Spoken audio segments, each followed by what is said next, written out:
All right, I'm going to start from the beginning. I'll start again. Good morning, everyone, and welcome to the Railroad Transportation Safety District meeting of the public hearing on our budget statement for Tuesday, September 10th, 2024. Please call the roll. Admonson? Bowers? Yes. Carlson? Yes. Schulte? Best? Yes. Weber? Yes. Just to note that because of scheduling conflicts, the county board is conducting a staff meeting at this time as well. This public hearing involving the City of Lincoln, Lancaster County Railroad Transportation Safety District, commonly referred to as the RTSD, is subject to and adheres to the Nebraska Open Meetings Act. A copy of the Open Meetings Act is available for inspection and is posted by the entrance to this room.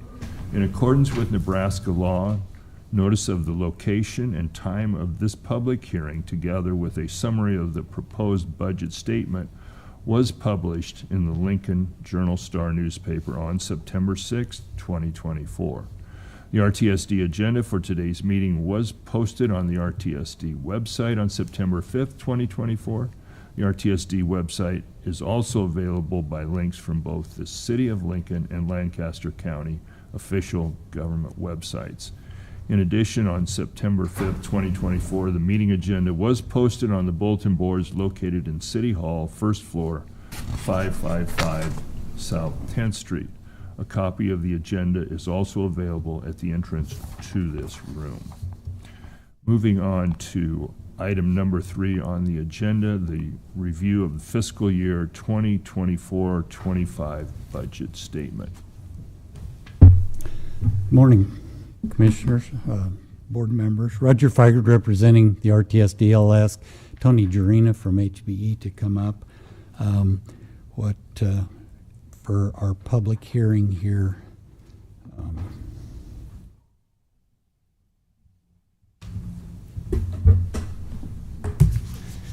this is a public hearing for the proposed budget, and I just want everyone listening as well as the board to realize that the numbers in the operating budget and expenses are exactly the same numbers as you saw in the June meeting in your preliminary approval of that expenditure report. Also in that meeting, the board approved requesting a continuation of the 2.2217 cents levy from the county commissioners. That request was made, and in August, the levy that was approved and for the RTSD was lowered slightly to 1.95 cents, which reduces the overall revenue that'll be coming in the upcoming year, but it doesn't change the expenses that are proposed, the budget expenses proposed in the operating budget. And Mr. Jarina will go through just the actual budget forms that are required to be filed with the state auditor as well. So, Tony Jarina with HBE CPAs. What we have is the budget form in front of you. Yes, the budget levy amount was changed from the 227 to 19542, so it was about $1 million less than was actually budgeted. That budget number is on the first page, the cover page to the budget. You'll see the actual levy is $8,384,617, and that will carry over to the page 2 of the budget form. The form has 3 columns.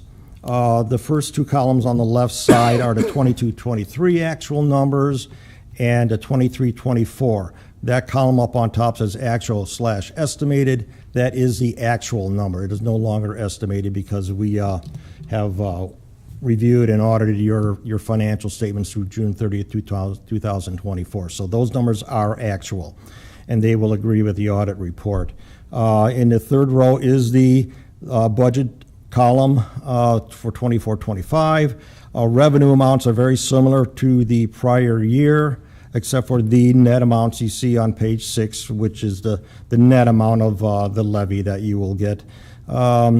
And maybe on line 14 for local receipts, it was rounded down to $1 million. Most of that, of course, is the interest income that is still expected to come in, providing that the economy stays good and the CD rates stay the same. And the operating expenditures of $116,550 did not change from the previous budget draft. The only number that changed was line 20 for the capital improvements. That changed slightly to adjust for the change in the real estate taxes. And your balance forward down on line 30 is $58,275, which is 50% of the line 19 operating expenses. And pretty much the next pages has some basic information that's provided. And then on pages 4 and 5, you will have the lid exception information. And at the end of page 5, you will see that your total unrestricted funds authority at the bottom of page 5 is $2,073,576. And that's there because you are also approving the 1% increase to your levy authority, not your levy, but your levy authority. And that should be about a rough draft of the budget. Any questions for Tony? We did do a briefing on this, as Roger stated, so we've seen this information previously. Point, I think you're opening it up for public comment. Right, very Okay. good. Thank you, Tony. Any members of the public wishing to speak on the proposed budget?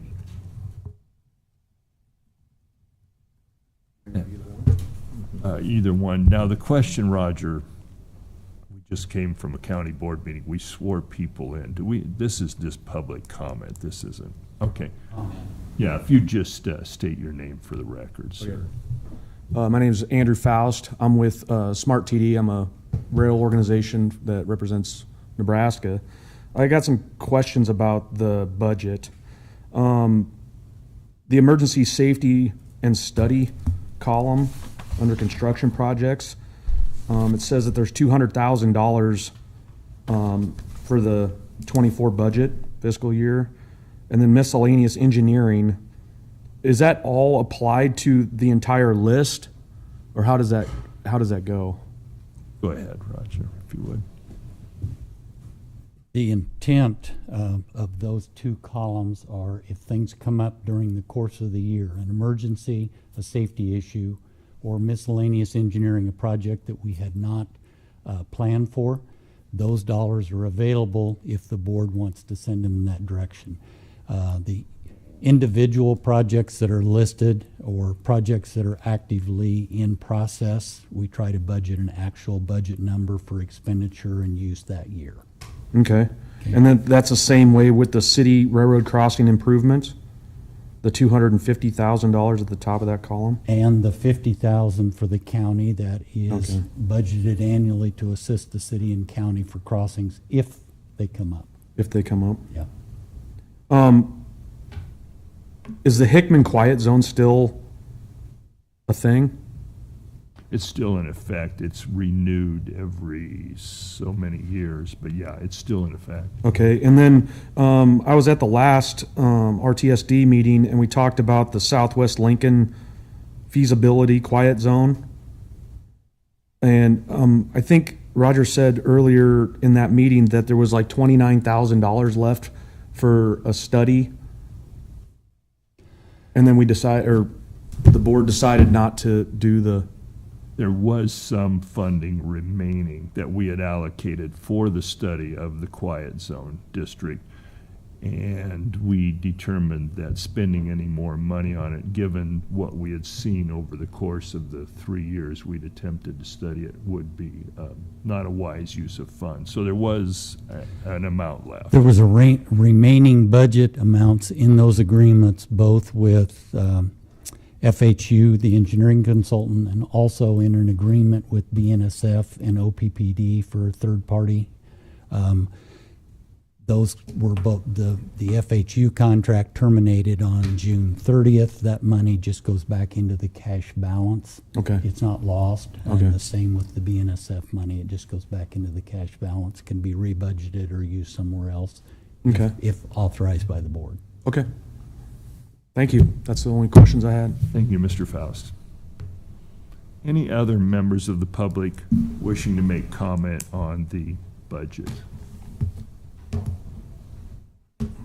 Seeing none, we will move on to adjournment. And, go ahead, Roger. Did you have a comment? No, I thought maybe you were coming up to make a comment. All right. I would entertain a motion to adjourn. So move. Second. Motion by Carlson, second by Weber. Please call the roll. Bowers, Yes. Carlson, Yes.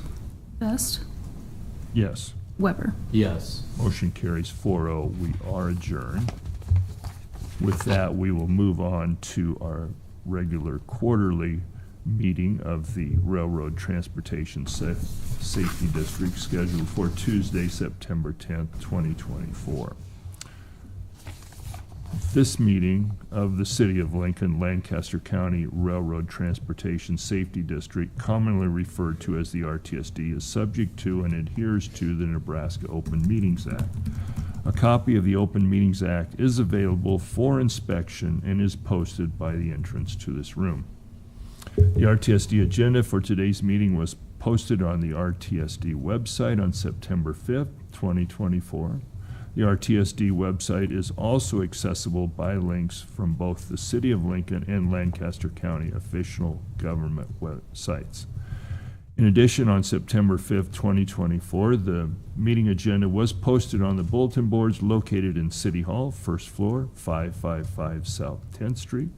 A copy of the agenda is also available at the entrance to this room. One copy of the meeting agenda and all the materials being considered today are located at the dais, and complete copies of those materials are on file at the RTSD office at 949 West Bond Street, Suite 200.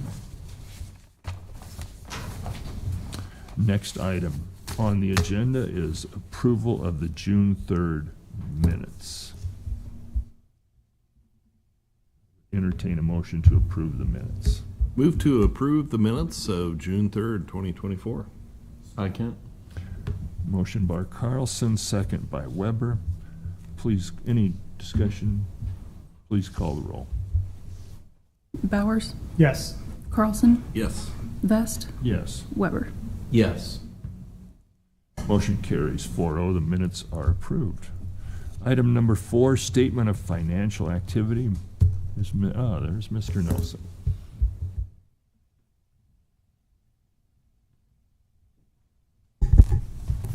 Good morning. We've got the statement of financial activity that's been prepared through August 23rd. A few things just to highlight on that. Our total receipts was just a little over $3 million.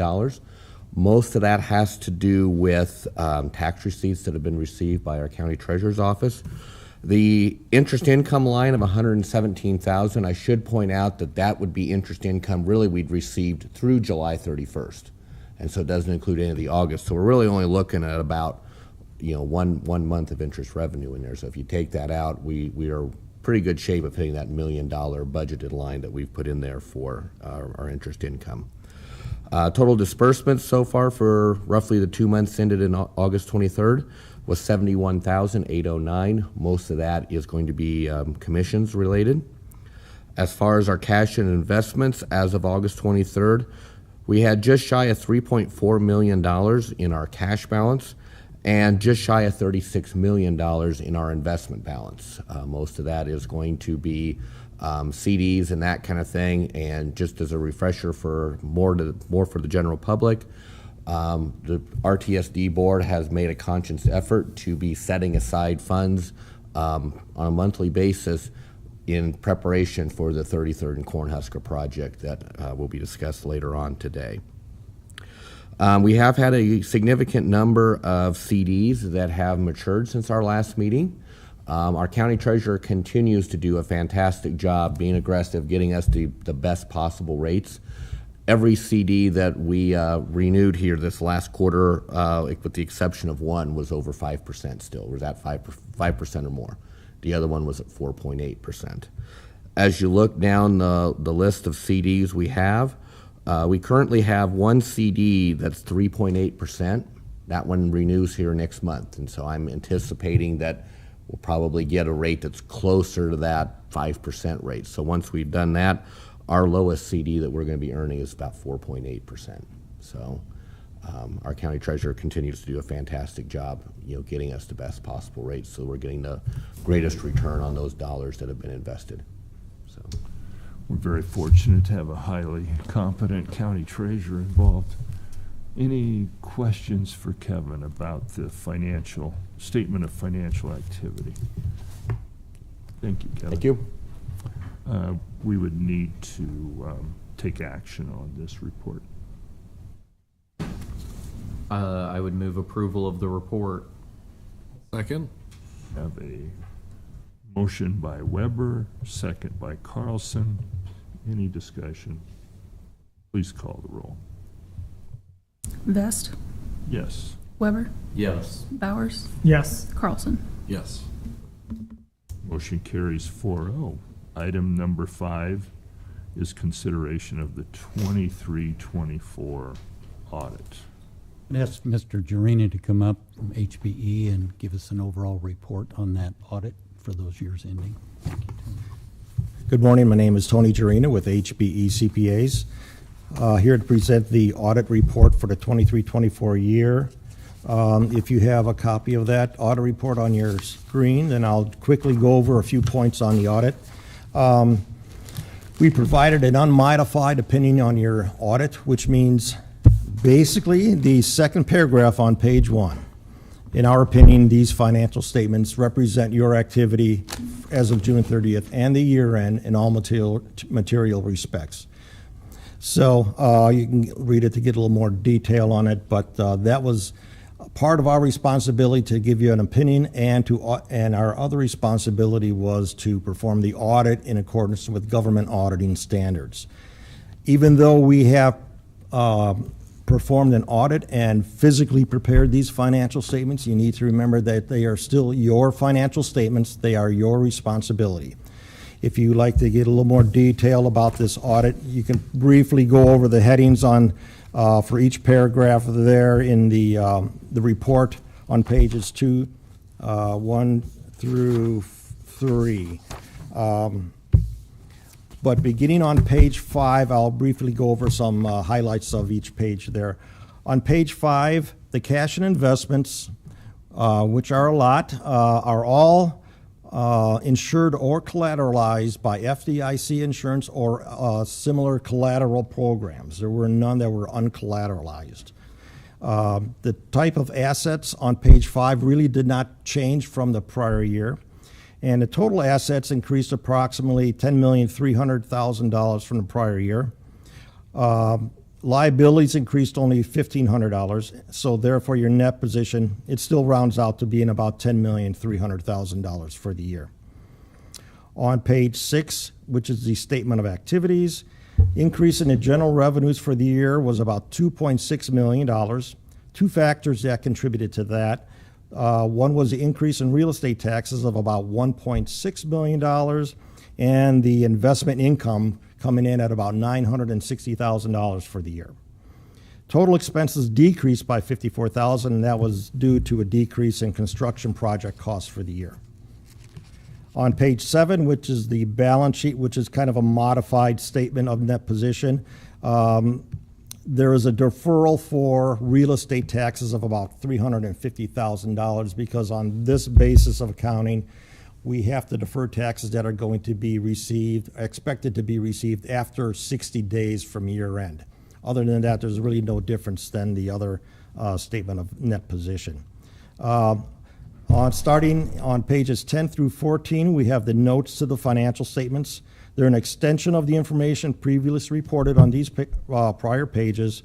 And one highlight in those notes is that the district has constraints on its fund balance of about $879,000 for commitments on the 33rd and Cornhusker project. in the statement of revenues, expenditures, and changes in fund balance, budget to actual, which is on page 16. Total revenues budgeted nearly equal the actual amount received. Budgeted expenditures were much higher due to the fact that we budget the whole capital outlay for the RTSD. We do that because expenditures pop in at, sometimes during the year that you don't expect. And if you budget a very small amount, you're going to blow your budget. So we budget more, and we usually have been budgeting the total amount that we have on hand for the RTSD. Other information, beginning on pages 18 through 24, we have the statement of accounts with the county treasurer, which shows the taxes revenues received and dispersed for the district, schedule of CDs, schedule of insurance coverage. Please note that it is a smaller schedule. It doesn't include all your insurance coverage, so when you read that, keep that in mind. We also have a schedule of valuations, rates, assessments, and collections. And then we have a governmental report on internal controls and our compliance and what is our extent of responsibility in regards to the internal control of your organization. So a very brief summary of your audit report. I'd be happy to take any questions. I just have one quick question. On those, you mentioned the CDs FDIC insured. That's of course subject to the limit though, right? But you do have other types of collateral. Okay. You have what's called the ICS insurance, where the collateral is spread out in a certain type of program amongst a whole myriad of different banks around the area. It could not just necessarily be the ones that you are investing with. It's a program set up that lots of governments are using to spread out their exposure to any type of restriction on the FDIC coverage. So that is ICS is one. I believe we do have another program, but they are both similar. It basically spreads out the risk to other banks. Thank you. So the bottom line, Tony, is for a layperson is there is insurance coverage above what most of us would. I think it's 100,000 now, or 250. Oh, it's 250. I'm a little behind Yeah, on that. but yeah, it is because of the two programs you're in. You are still collateralized Okay. with everything that you have.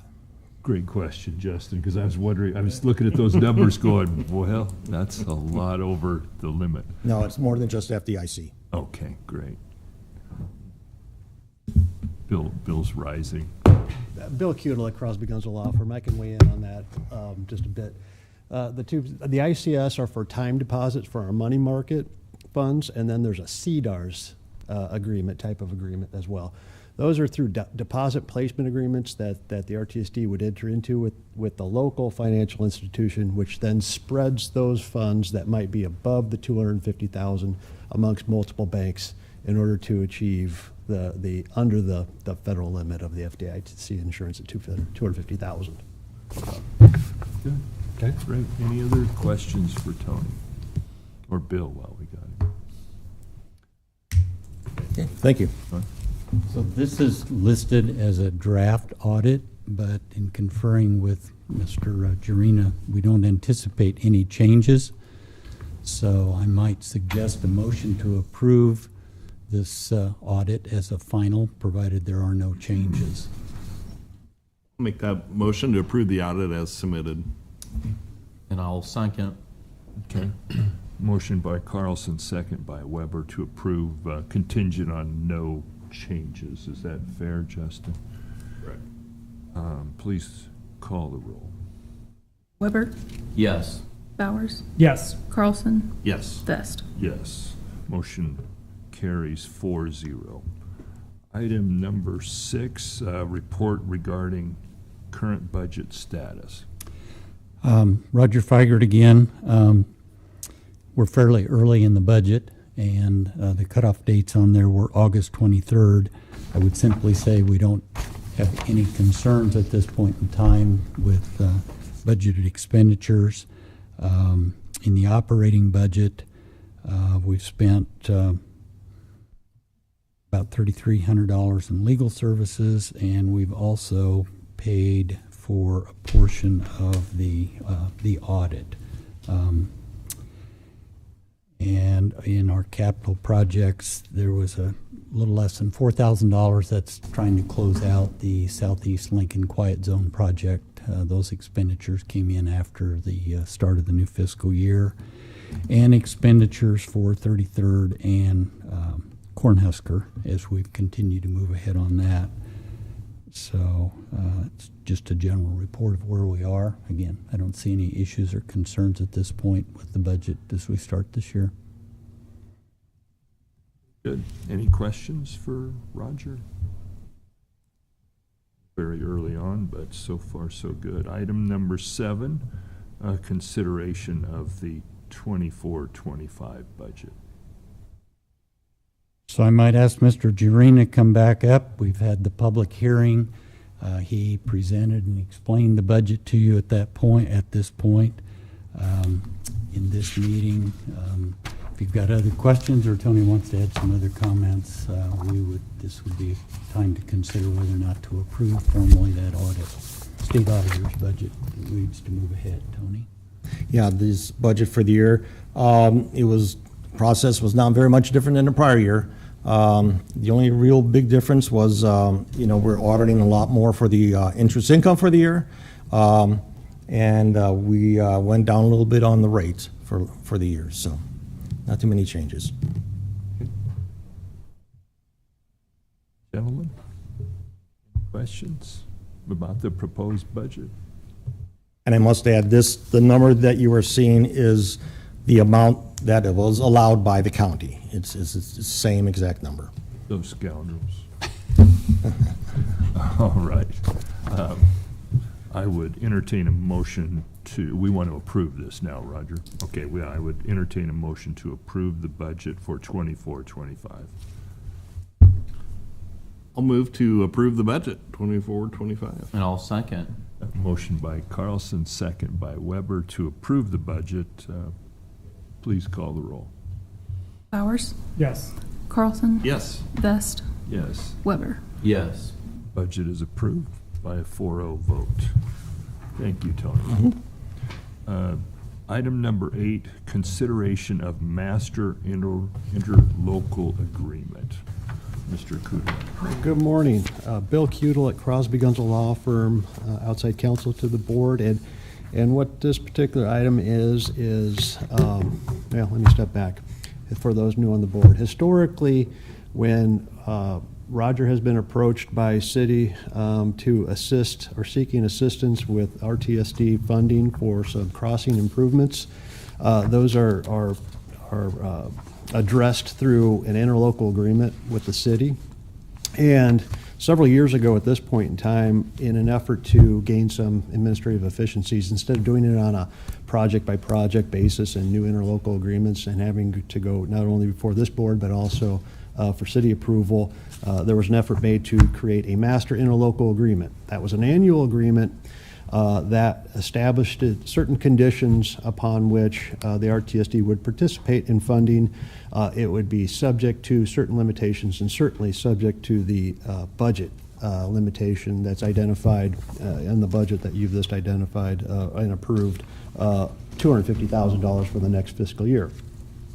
The city is, again, kind of in an effort for further administrative efficiency to extend the duration. Instead of an annual agreement, it would be a 5-year agreement. And we've worked with city law on that.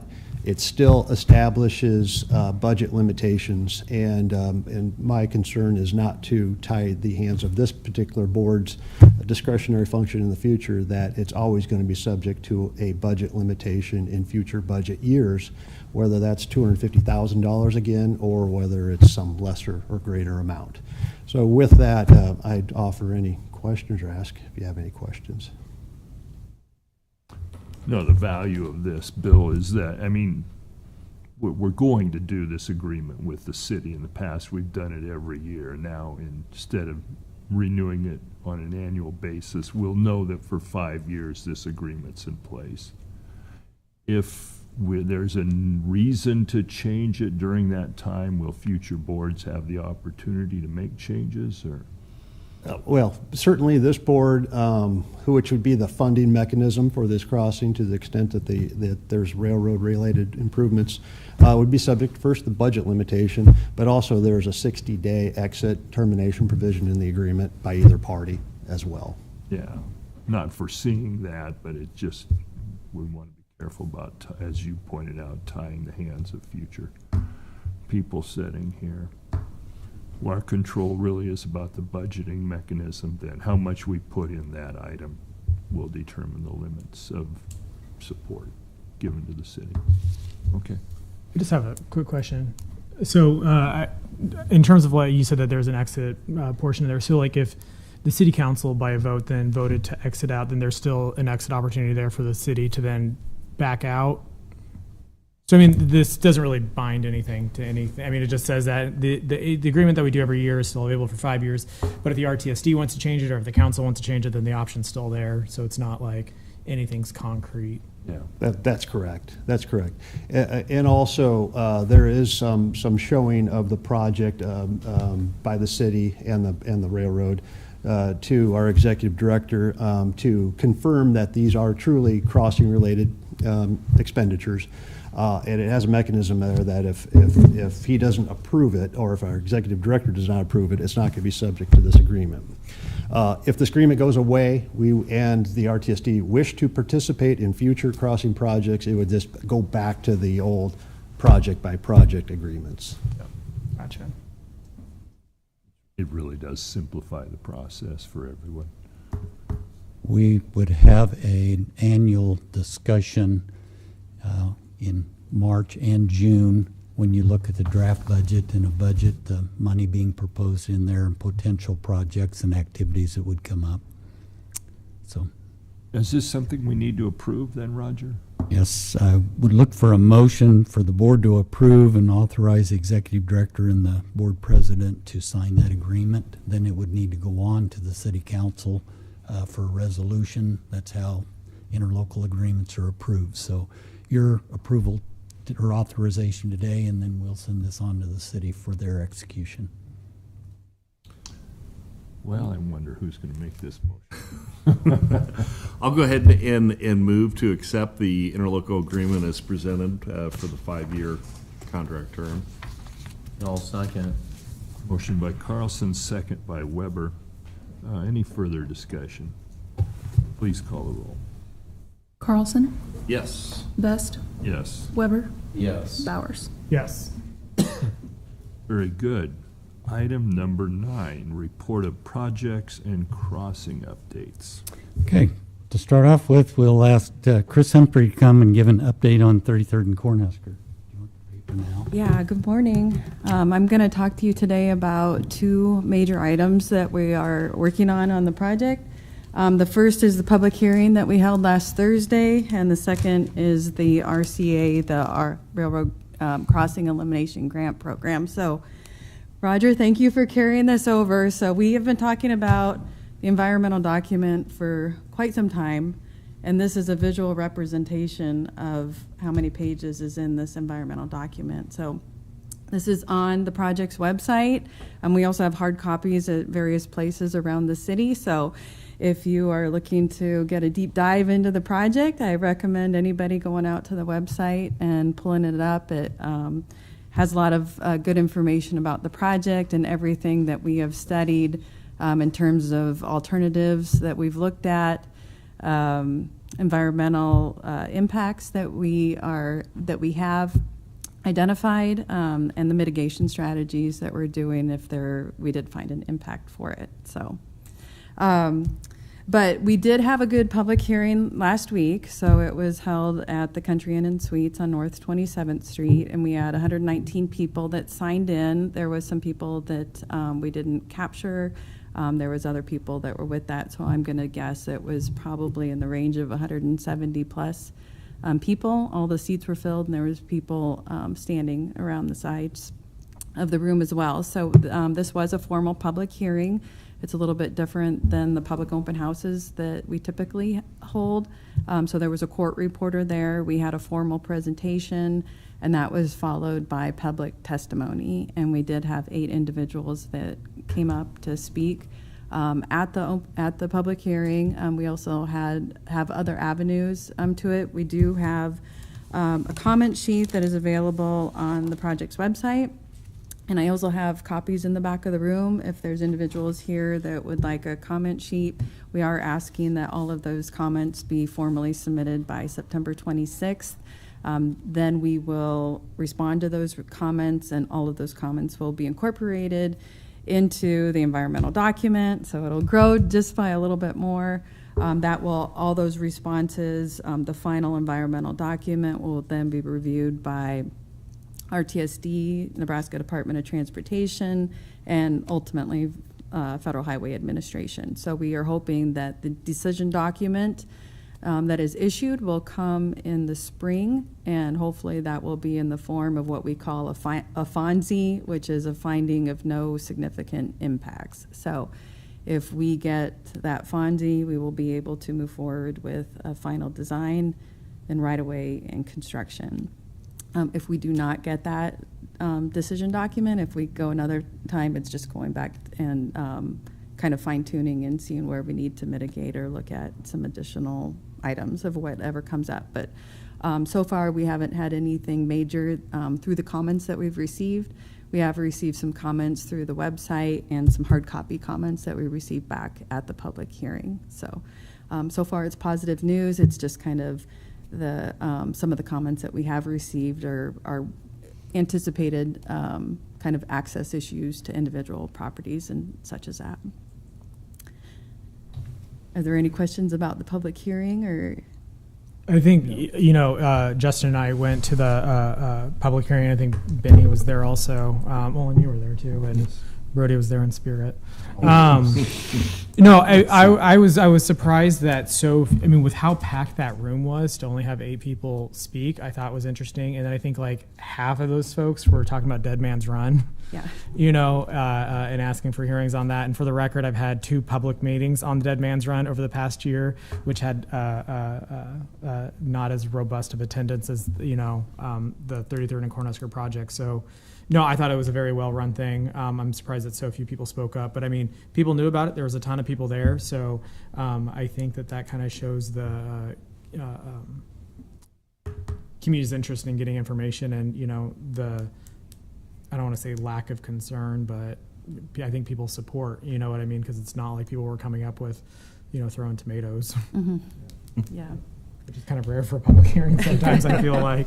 Yeah. Yeah, and you did mention Dead Man's Run. I will just make a comment about that. So that is a separate project outside of 33rd and Cornhusker. We are continuing to coordinate with the individuals that are leading that project. So there was a recent change in that, in the direction, kind of with the funding with that project and the scope of that project. The Lower Platte South NRD and the City of Lincoln Watershed Division are both working and working with us, and then working to modify the scope there, so the channel won't be quite as wide. And then they're looking at some detention basins off-site. So they're just kind of in the preliminary stages of modifying their design, but still coordinating with this particular project as well.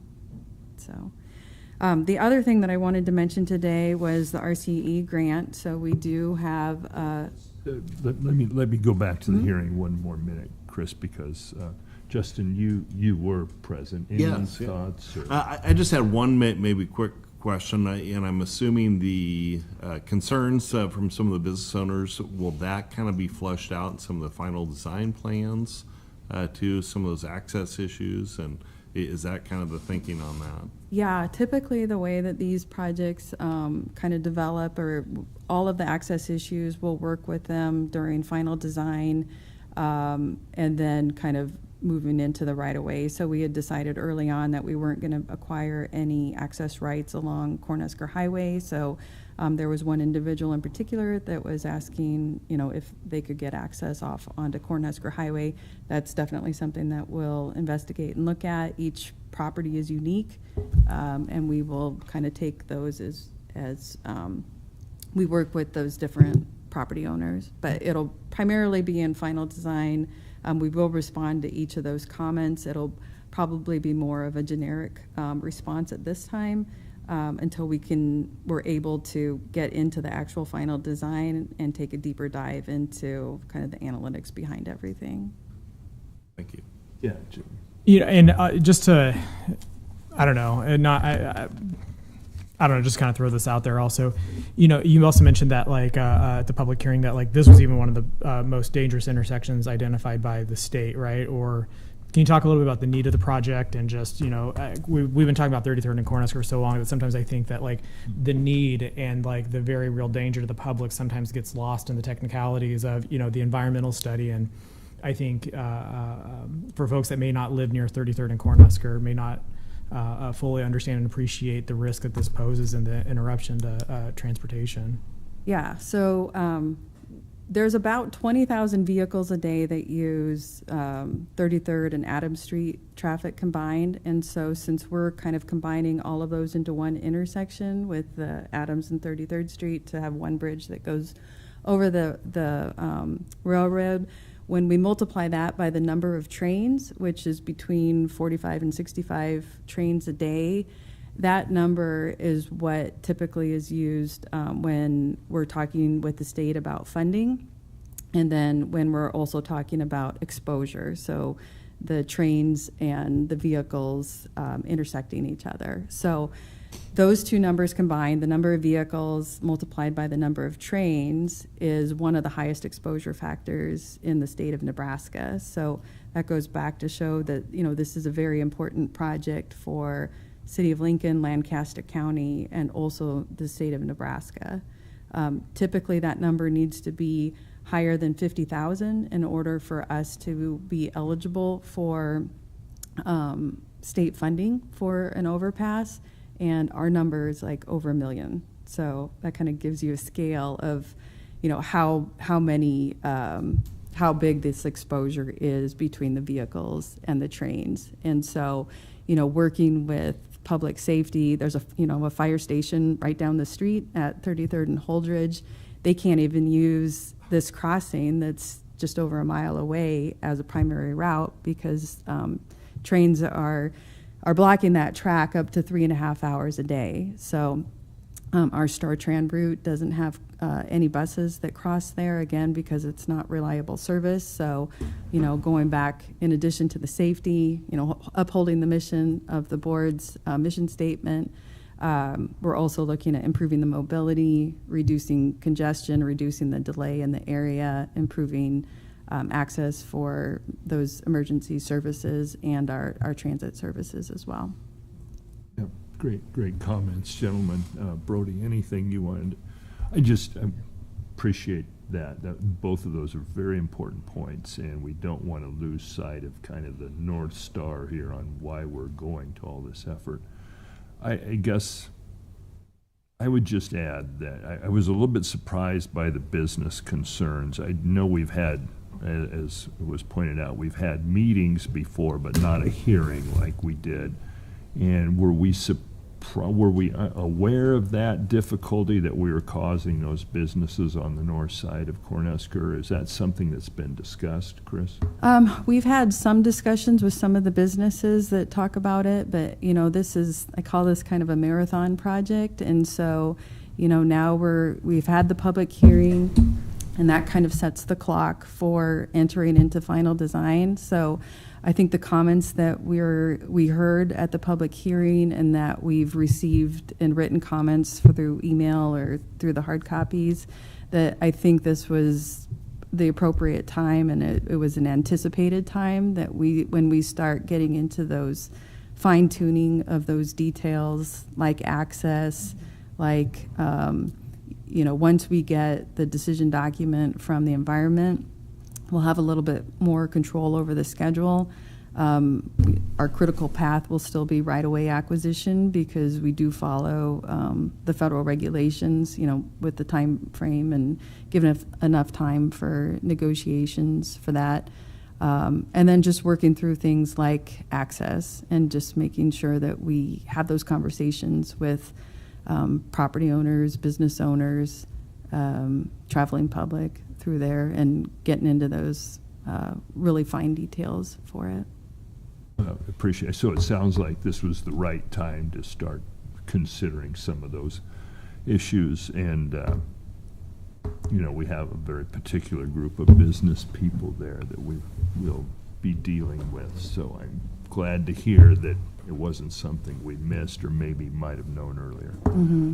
And I will add that even though we requested that comments be made by September 26th, I've been telling people we always have conversations with the public. That doesn't mean if you don't get your comment in by September 26th that you won't be heard or, you'll be kind of shut off. But if you don't get it, this is just kind of the deadline for it to get back into the environmental assessment. But we are always willing to talk to anybody about the project, even if we go back and kind of go through a history with them. So it's, we like doing that and want to make sure that the right facts are out there with the public. You So- have to set a deadline, though, even though you're always open. You need some kind of line Yeah. drawn.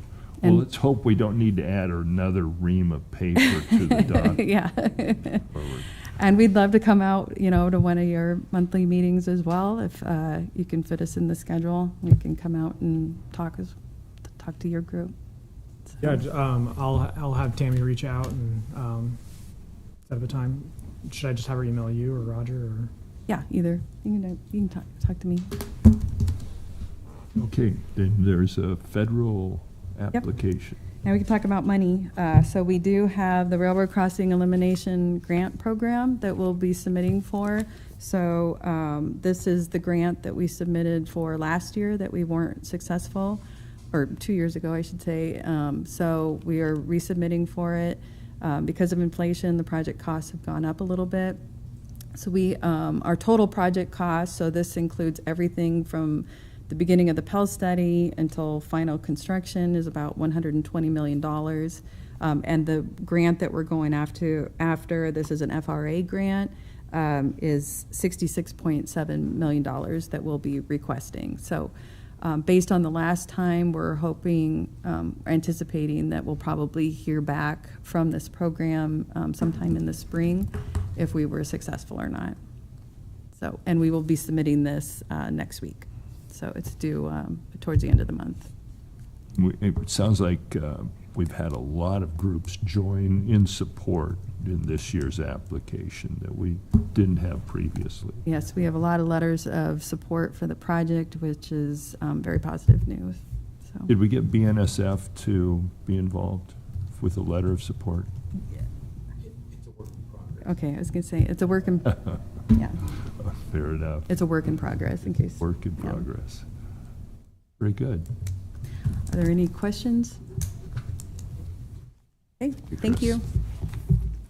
Item B is train notification system.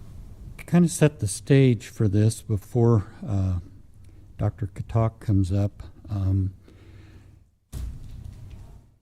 The whole purpose of this discussion today really kind of revolves around, at our last board meeting, we had a citizen speak and ask the board to be considering a train notification system. And it was suggested that the city of Fremont has a similar, or has a system. And so myself and Chris Lefroy, Chris, why don't you come on up, went and visited Fremont to look at their train system. And he's got a few slides here, and we'll talk just a little bit about that system. And then that kind of sets the stage of then where we headed off with the university and why. Hi, my name's Christopher Lefroy. I work at the City of Lincoln and Lincoln Transportation. I've been there for 8 years. Previous to the city, I've worked at UNL and research at the Nebraska Transportation Center. I worked there for 8 years as well, and I did research studies on transportation and how to improve highways and sensors and cameras and train detections. And I have I started to create working with professors, I started to create a train detection at my last year of UNL, and we pretty much created about 90% of it, and I had left then to come to the city, and one of the students that I was working with also had graduated, so that project got pushed to the side, and I think maybe Dr. Katak might have taken some of those technologies and information and created further train detection. I'm just going to show you a quick study of what Roger and I had looked at Fremont and give a brief description of what we've seen and what type of information that we looked at. So basically at this slide here, at the red dot at the Military Avenue, that was a first indication that there was a train detected. And a red bar across the top was flashing, indicating that there was a train detected at that time. And it gives a rough estimate of the speed of the train just below that red bar, which direction was heading, miles per hour, the speed. And at the far right, you've got your upcoming intersections that will pass through there eventually, and a rough determination of the time that'll arrive and an estimate of time that'll be passing through. So we reviewed this, and it was not bad. It was kind of crude, and the video system that they had also was not working.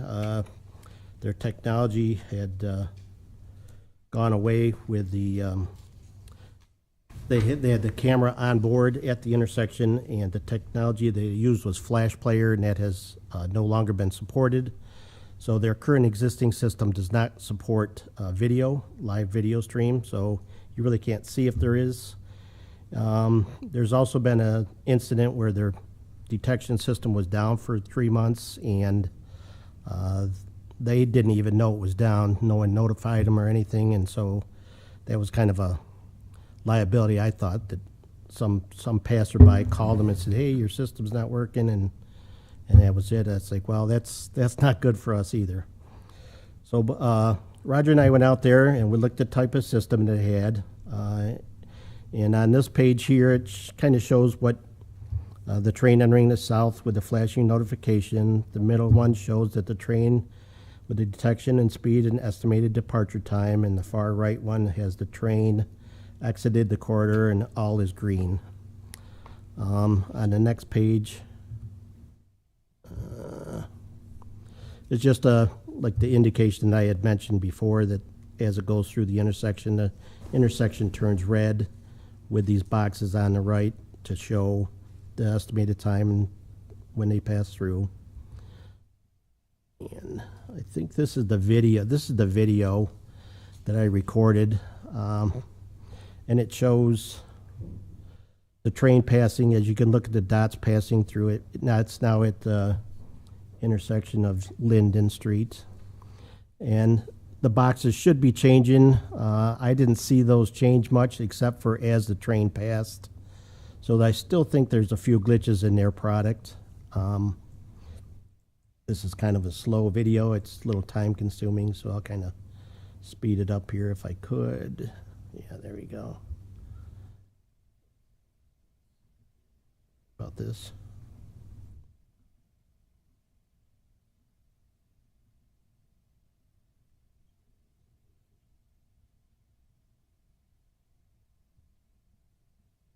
Well, doesn't seem to want to take off where I need it. But anyhow, I'll continue going forward with this. So the train does go pass through, and it gives a minor indication of going through the intersections. And let's go back to where my pros and cons. So I evaluated what it was and what we think we would probably need going forward with any other future train detection if it was going to be in the city. So the pros, what they gave a notification that it was going through the intersection, and there was some sort of indication. It provided passage through time and its speed and estimated time of departure. And after it was all done, it all went to green, which was fine. The cons is that no advance notification prior to that intersection with either video or any other type of detection, let's just say 10 or 15 minutes prior to, or even 5 minutes prior to the intersection. There was no notification whatsoever, or an estimated time if anything was coming that either way. The video wasn't current and was not working, and in the future, they said they weren't going to support that. It's for a single track only. It did work for both directions. That was a pro. No video storage. There was no historical data stored regarding dates, times, to see if we could see a recurring pattern and kind of plan for that.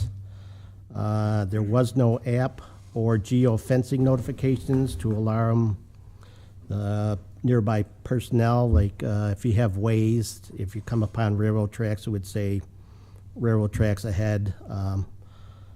If we have a system, I'd like some sort of notification to alert the public that there's a train either arriving or passing through, or some sort of advanced notification that at this intersection, there will be a train arriving in a few minutes. Please look for alternate routes.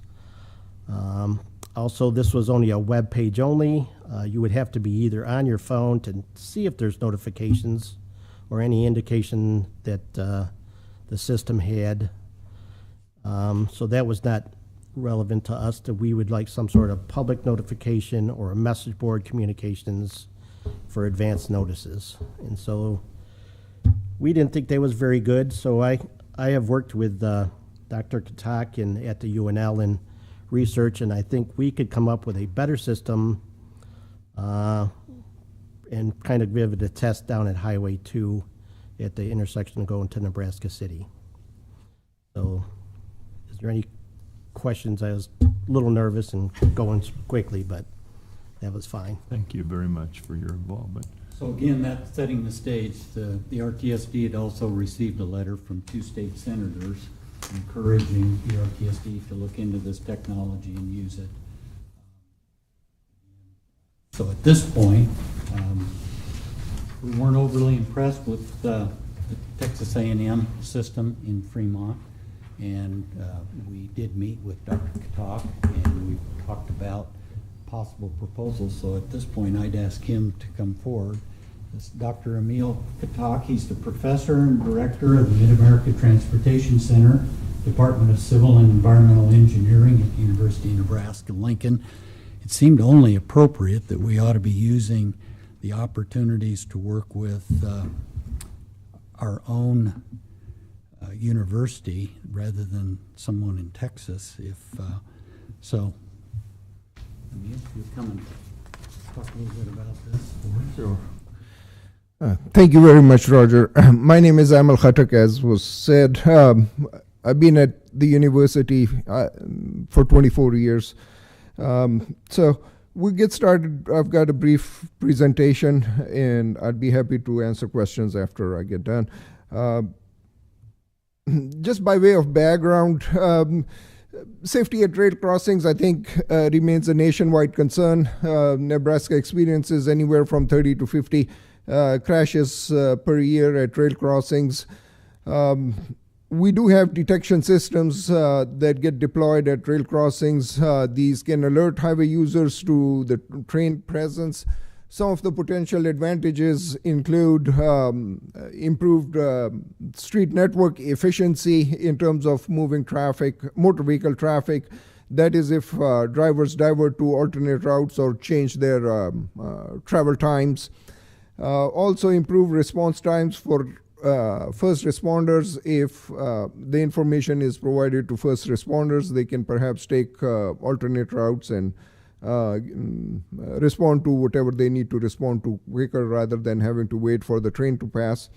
Also improve safety at rail crossings by reducing traffic at the rail crossings. So earlier, I believe Chris mentioned that the two measures of exposure for safety are the train traffic as well as the motor vehicle traffic. So if you are able to reduce either the train traffic or motor vehicle traffic, then that reduces the exposure and the possibility of a crash occurring. So we don't have much control over train traffic. The train traffic has to go wherever it has to go, but motor vehicle traffic, if we can divert them to alternate routes when a train is present at the crossing, then that reduces the exposure and reduces the chances of an accident to occur. Likewise, there may be air pollution reduction if we are able to have the system operate a little more efficiently. So these are some of the advantages or potential advantages of such systems. With respect to some of the past efforts that I'm aware of, the first one that I was involved with was a request from South Sioux City. They approached Nebraska Department of Roads, it was NDOR at that time, back in 2003, and they wanted to have a system deployed in South Sioux City. Basically what they have is this Dakota Avenue crossing, and Dakota Avenue is one of the main thoroughfares in this city, and when a train is crossing, and especially a long train, that essentially cuts the city into two different portions, and it's very difficult to traverse from one side to the other. So the idea was that if drivers are provided information on train crossing and perhaps on the estimated delay that the train would cause, the drivers could perhaps take an alternate route, or if nothing else, they could change their travel patterns or make more efficient use of the delay information. So Nebraska Department of Roads then reached out to the University of Nebraska Lincoln and asked us if we could help with the project, and then we partnered with a company called EVA Signal Corporation out of Omaha, and we developed the system and designed the system. It involved installing sensors in proximity of the rail, on the right-of-way railroad company, and then providing that information to motorists that were traveling towards the crossing. Initially, we had local BNSF staff involved. They promised us all the help that they could get, and they were very helpful. However, at some point, their legal department got wind of the project, and once they found out that we wanted to install sensors on the tracks and in proximity of the tracks, they did not want us to do that. In fact, they just said, "Get out of our right-of-way. You are not doing anything in our right-of-way." Which was very disappointing, and we tried to convince them that this will improve safety, and in fact this will reduce their exposure to crashes and whatnot. But they did not listen to us and basically said, "Get out of here." So we actually ended up not installing the system in South Sioux City, and the city was fairly upset about it because they had it in their newspapers and whatnot, and I was upset because we had put in a lot of work. I had a PhD student working on it, and so in any case, we ended up not installing the system, but we learned a valuable lesson, which was stay outside of the railroad right-of-way. This is another effort that I'm aware of. I wasn't involved with it, but a gentleman by the name of Virendra Singh, who worked for Lincoln Public Works for, I believe, a good 40 years or so, was interested in developing a similar system, and in fact had these changeable message signs installed. So the one that you are looking at in the picture, this at the intersection of 27th and Old Cheney, and from what I understand, this was supposed to provide information on a train that perhaps was crossing north of this location at 27th and what was Highway 2, now it's Nebraska Parkway.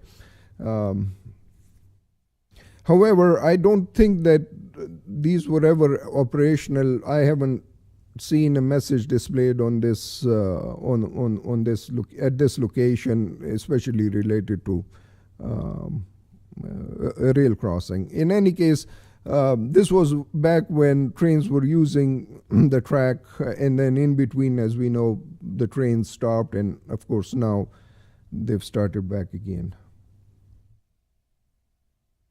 This is the system that Chris Lefranc talked about. In fact, he helped design and develop this system. We call it TOTES, or Train Occupancy Time Estimation System.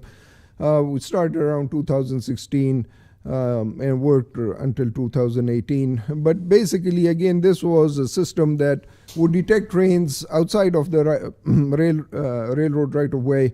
And once it detects the train, then estimates the speed and length and kind of estimates how long it's going to occupy a crossing. And then in this case, we decided to use variable message signs that were mounted on trailer and provide that information to motorists that were headed towards the train crossing. So for a variety of reasons, we had to kind of simplify the system, because the location where we wanted to implement was the rail crossing between Warlick and Highway 77. And if you are familiar with it, well, motorists usually, if they are headed towards Highway 77 on Old Cheney, they have the option to take Warlick Boulevard, which has a grade separated crossing, and the Warlick Boulevard is not impacted by train traffic. So this is a way to avoid the rail crossing, but it is, most other drivers that are headed towards Highway 77, they are usually northbound on Highway 77 towards Interstate 80 or towards downtown. So it's actually a little longer, but if they have information that the train's going to take maybe 5 or 7 minutes to cross, perhaps they may be willing to divert and take the longer way but avoid the train and reduce travel time. So we spend a lot of resources on conceptualizing the system, developing the system, designing the system, developing the system. And in fact, like I said earlier, we had to simplify it because we essentially ran out of resources. But in any case, we ended up developing a system which we deployed on an experimental basis for a few weeks. And basically what we were interested in finding out was if drivers were diverting or not when we provided them information on train occupancy. And in fact, our research shows that drivers indeed were willing to divert if you provided them information on train delay. There was more traffic turning left when we provided that information as opposed to when there was no information provided. So the system was successful in diverting traffic, but it was, like I said, simplified. We didn't have the sensors that we wanted to originally deploy, but like I said, we were resource constrained. In any case, we have significant experience with developing such systems, and I think we've learned quite a bit since we developed the TOTES system. So the new TOTES conceptualization, again, some of the fundamentals that we would like to retain from the old system would be to work outside of the railroad right-of-way. And there are newer sensors available that we can utilize. Also, in this particular case, we are working with our computer science department because we did have quite a challenge in coding the system and everything like that. Plus, we have new capabilities now, AI. So we hope to utilize some of the AI capabilities of our computer science department for if we end up developing a new system. So again, also developing apps and making the information available to first responders besides the general public. Should we decide to go ahead with it, we'd be working with RTSD, City of Lincoln, and Nebraska Department of Transportation. We hope to develop a modular system that we can build on. So essentially, we develop a basic system and then add more capabilities to it and deploy those. We'd like to test the developed system in our lab before we actually implement it in the field, and then at one particular crossing along Nebraska Parkway, and then make sure it works and everything works. Once we are sure of the system working properly, then perhaps it can be deployed at other crossings along Nebraska Parkway. So that's my presentation. I'm happy to take questions or explain anything. Appreciate that. So currently, I mean, the only working system we're aware of is in Fremont, and Roger and Chris went and explored that one. We're not aware of any others. Not immediately. Certainly, there's some long history between the city and UNL in trying to do some of those things. I guess at this point, we are aware that NDOT, the Nebraska Department of Transportation, is accepting proposals for research projects, and those proposals are due next week. Our plan, if there was a little bit of a nod of heads from board members here today, that Dr. Katak would go ahead and prepare a submittal for that research. I have talked to the rail division at NDOT. They have indicated verbal support of a research project. And between now and a December RTSD meeting, Dr. Katak try to put together a proposal. The other part of this that I think is maybe more important than just notifying the public is really emergency response time and safety. In some cases, if somebody shows up and there's a train there, they're frustrated. It seemed to me like the Fremont system told them they were going to be frustrated when they got there. There wasn't a lot of options and a place for them to go. Should we move ahead with this, we would like to include Lincoln Fire and Rescue, Lincoln Police Department, the 911 Center, perhaps Lancaster County Sheriff, to just glean from them what kind of needs do they have to improve response time and safety at the crossings, and what can this system do or not do. Perhaps it doesn't provide a lot of opportunities, but we'd like to come back to you in December with more of a formal proposal of schedule and costs for your consideration on whether or not the RTSD would participate in that. Have I said that correctly? Yes. Okay. And if I may, so Nebraska Department of Transportation has what they call SBNR funds, special programs and research. This is where we get research projects that perhaps are important and need to be looked into. We get our funding from. So the research cycle, it's a yearly cycle. Right now, the cycle is such that in September, generally they ask for a one-page research statement of need, and then there's a presentation by whosoever puts in those research statements to Nebraska Department of Transportation, and then they discuss it amongst themselves, and then they shortlist the ones that they would like to see a proposal on. So a shorter list of these statements then are developed into full proposals, and that usually occurs. The proposals are due usually first week of December or second week of December. And then in January or February, Nebraska Department of Transportation sits down. They have a committee that looks at all the proposals, and then they decide which ones are important and fund a subset of all of those proposals.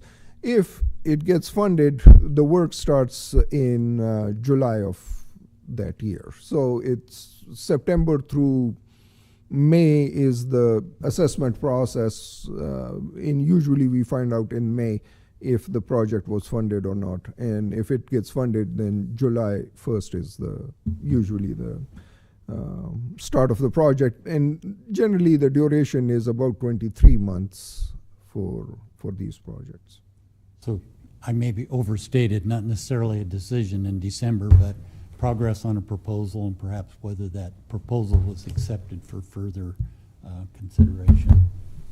So I think we're trying to be responsive to the public concerns about notification of the trains along there, and I think this is perhaps an avenue and an opportunity to investigate that, see if there's something that fits within the mission of the RTSD of reducing conflicts, improving safety, and including the university and the DOT and the city. Any thoughts, gentlemen? Yeah, I am going to run out of time, so Okay. I'm going to pass over to James, and I apologize. Evidently, I did text all the county board members asking them to return, but I don't think we have any decisions. We have to vote, so. There is with one that, vote on the proclamation, but I vote yes. Noted. In absenteeism, all right. All right. Thank you, James. All right, well, I'll take this over and hope not to screw it up so much. So for train notification system, is there any more information that you two had to report at this time on that? Okay, then I'll go ahead and open up for public comment if folks want to provide any public comment on this item. And then if you two want to hang back in case there's questions that arise up from that. Thank you both so much for the information. I'll open up to public comment. My name's Andrew Faust. I'm with Smart TD. I'm a labor organization for the railroad for conductors and engineers. First off, I'd like to thank Roger for working on this and actually looking into this. I got some comments on some of his pros and cons. I don't know your name, I'm sorry. Chris. Chris made some comments about Cornhusker Highway and how there's 45 to 65 trains a day. Well, there's 20-ish around there, 20 to 30 trains a day going down Old Cheney, or down towards Old Cheney, down to Hickman. So this, after thinking about this for a while, I would think that this system would be beneficial for Old Cheney also, along with the Nebraska City, the Highway 2 corridor, and even 70th Street at on Cornhusker Highway, because our city is growing way north and it's growing way south now of these, it was originally built in the middle of those crossings, it's kind of surrounded us. And with first responders, I think that this technology is beneficial. One of the cons was, or one of the questions I think Commissioner Vest asked, is there any other systems around? And there is. One of the systems that's around that is in Nolanville, Texas, and they do have video storage capabilities for this. I can log on right now and look if there's a train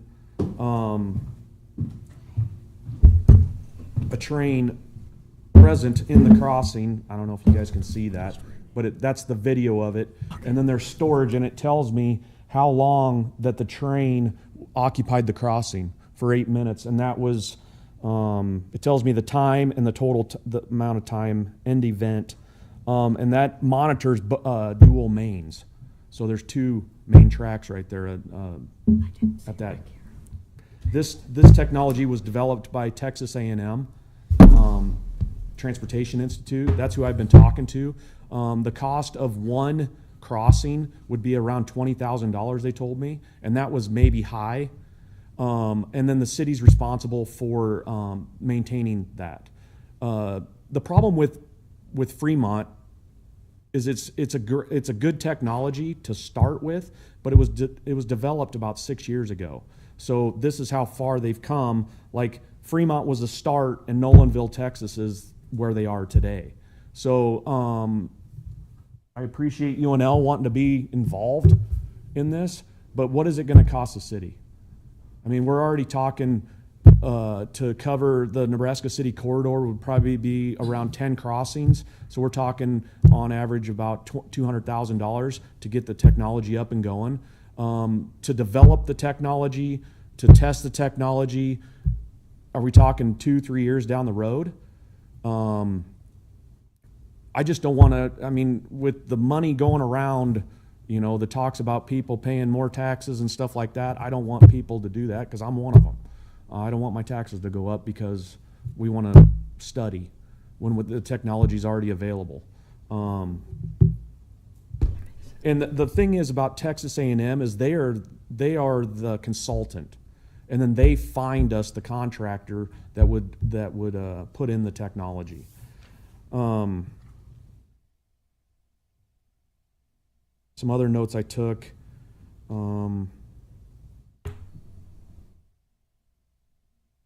The comment about South Sioux City.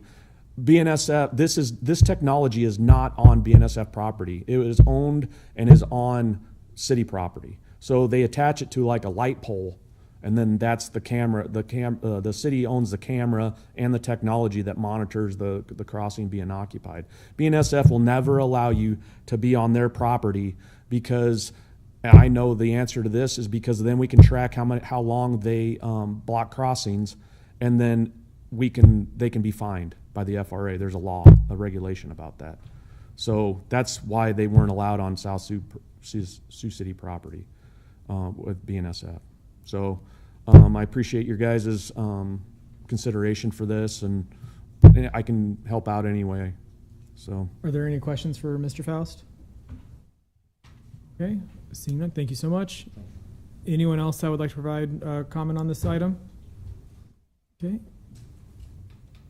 I think we might have a person.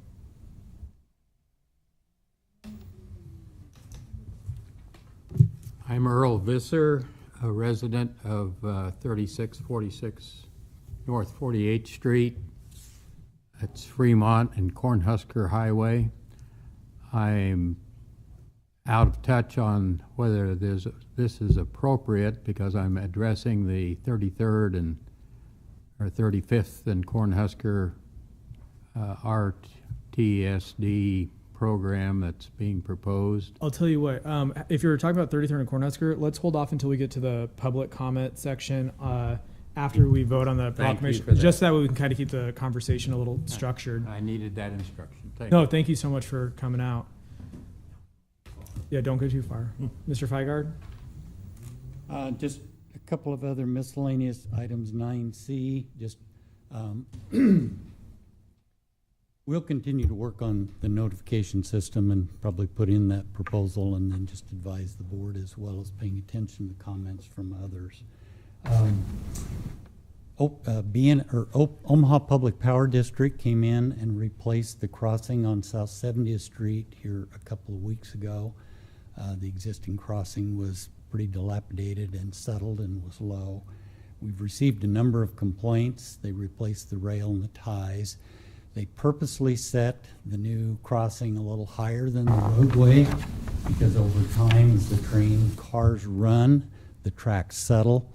And I've driven it a number of times. It's a little rough and you bump up over it. We are keeping an eye on it, and I'll continue to work with the railroad to see if we need to go back out and do some repairs. It's always a challenge to have the grades meet, to have the tracks and the roadway meet in a smooth crossing. One or the other is almost always high or low. BNSF did come in and do an emergency repair at 35th and Adams and some crossing panels out there a couple weeks ago. We'll probably get a request from the city perhaps to pay for some of the barricading costs for that. And also then just an update that is now on the RTSD website. The North Lincoln Quiet Zone was up for reaffirmation. They need to be quiet zones need to be reaffirmed every 4.5 to 5 years, and the city did get that accomplished here in the last couple of weeks. I don't have any report on any other matters, but I'd answer any questions you might have about. What about South 134th by the railroad tracks? Maybe what about it? I'm not sure. I mean, what's going on? I mean, are you changing the track? Are you replacing track? Or what are you doing there? Well, 134th At isn't. South 134th? I am That's not. by the Isaac Walton. Okay, I am not familiar, Roma. I would have to investigate. I don't have an update. Because the road is closed between 10 through 12 of September. Okay, I will investigate. Okay. Yeah, it may be repairs on the road rather than on the railroad tracks. I didn't drive onto it because it was noted as closed. Any other questions? Comments? Seeing no other questions for Director Frygard, we'll go ahead and move on to the next item then. I have no report on other matters. If you want to go to item 11. Sounds good. Item 11 is time to approve a proclamation. Each year there is a week named as formerly Rail Safety Week. That has now been changed to C-Tracks Think Train Week, September 23rd through 29th. Routinely, the RTSD has done a proclamation. I know we're running a little short on time. There's just a few facts I'd like to share so that the public hears those as a constant reminder for paying attention, being careful, and avoiding conflicts with the trains. Most collisions occur with trains traveling under 30 miles an hour. That surprised me. Approximately 64% of all collisions occur during daylight hours, when we ought to be able to see. Most collisions occur within 25 miles of your home. So it's in an area you're familiar with. Approximately every 3 hours, a collision occurs between a train, a vehicle, or a train and a pedestrian. You're 20 times more likely to die in a collision with a train than a collision involving another motor vehicle. And a reminder, at 55 miles an hour, it takes a train almost a mile to stop. Nearly 50% of all collisions occur at crossings equipped with active warning devices. Makes me think we don't pay attention the way we should, or we behave poorly and do things we shouldn't do. Nearly 25% of all collisions occur when a vehicle runs into the side of the train. And with that said, I don't want to take up any more time that we have to. We do have the proclamation of C-Tracks Think Train. It's on the website. And I can either read the thing into the record or simply ask for the board to approve that proclamation that you would be declaring the week of September 23rd through the 29th at 24 as C-Tracks Think Train Week. I would move approval of that proclamation. And I would second that. Moved by Brody, seconded by Roma. Any further discussion? Seeing none, may we please do a roll call vote? Vest is gone. Amundson, Yes. Weber, Yes. Bowers, Yes. and Carlson. Yes. Okay. Next item, communication correspondences are placed on file.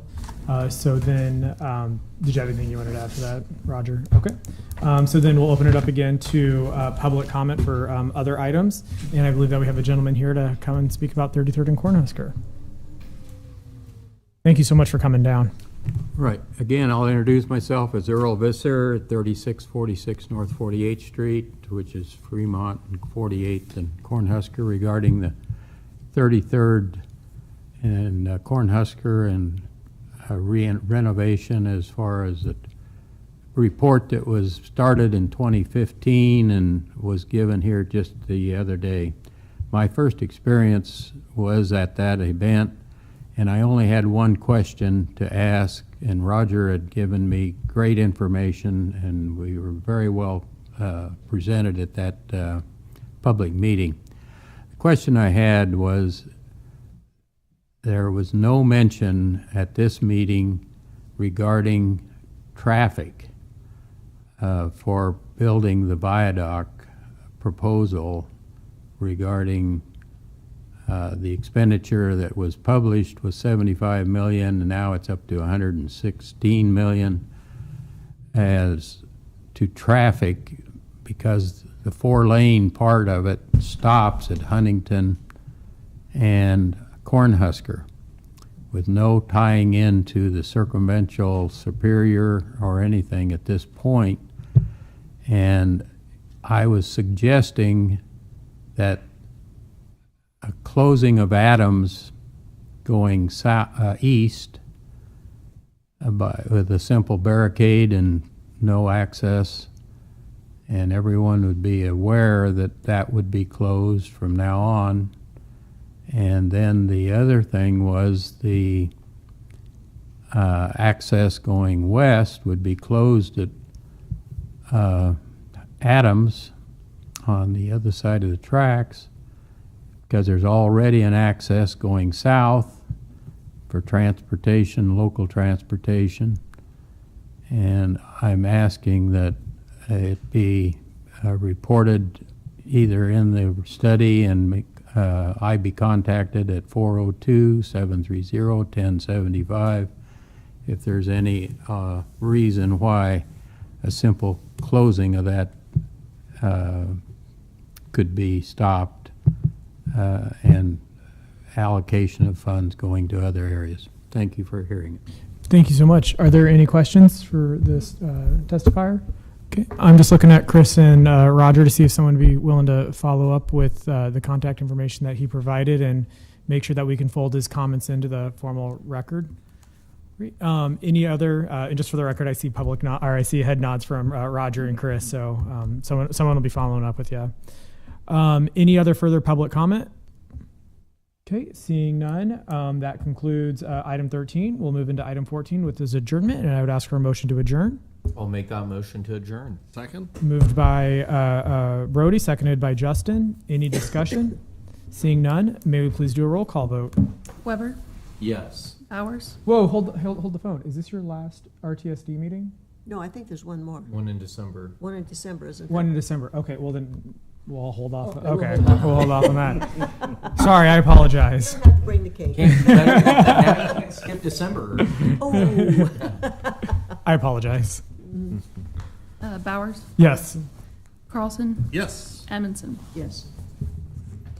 All right, we stand adjourned. Thanks so much.